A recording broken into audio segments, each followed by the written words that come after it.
Bemorimiz Qodirov Dilshodjon aka 59-yillar, shunaqami? 59-yillar.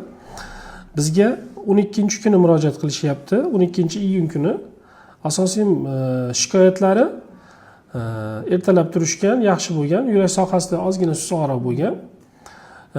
O'nlarga borib, bemorimizda chap qo'l, chap oyoqda, adashmayapmanmi?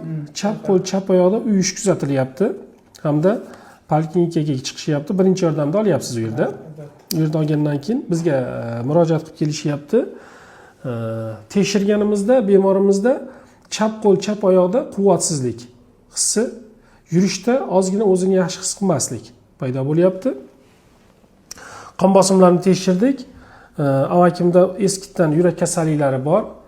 Unga doimiy dorilarni ichib turishadi, stenokardiya bilan, shunaqangimi? Yurak sohalarida og'riq bo'lib turadi.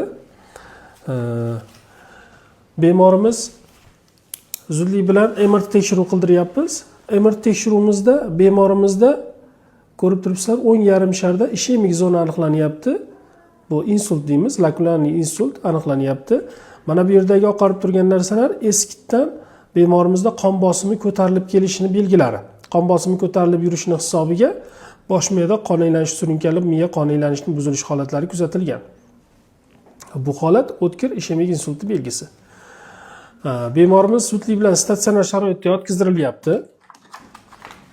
10 kun davomida muolaja qildik. 10 kun davomida muolaja qildik. Nechinchi kundan sizga fizioterapiya buyurdik? Bu yerda. Massajlar seshanbadan. Demak, juma kuni kelishgan bo'lsa, seshanbadan biz to'liq fizioterapiya muolajani buyurdik. 10 kun deganda akamizga javob berganmiz, uyga muolajalarni tushuntirganmiz, tabletka formasiga o'tkazdirdik. Qanaqa gimnastikalar qilish kerak qildingiz uyda? Bajardingiz. O'zini ustida ishladi akamiz. Hozir mana bugun 3-iyul sanasi akamizni ko'ryapmiz. Hozir tekshirib ko'ramiz holatlarni. Oyoqni juplagan holatda qo'lni to'g'ri qiling. Barmoqlar orasini ochamiz. Ko'zingizni yumib turing. Kelganlarda barra sinamasi musbat bo'lgan, aynan shu qo'l tushib ketishi ko'zni yumgan holatda kuzatilardi. Hozirgi holatda ko'rib turibsizlar, hech qanaqangi barra sinamasi yo'q, manfiy. Ko'rsatkich barmoq bilan burunni ichini ushlang. Belgisi bilan. Yaxshi.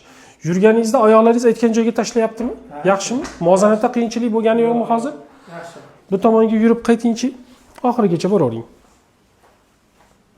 Qayting. Deyarli harakatlaringiz ilgargi holatingiz bilan sog'lom holatingiz bilan bir xil. Faqat qo'l oyoqda ozgina uyushish saqlanib qolyapti. Ozgina bor. O'tiring.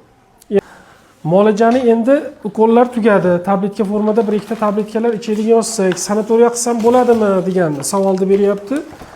Mana shunaqangi paytda juda ham sanatoriyani qiladigan vaqti.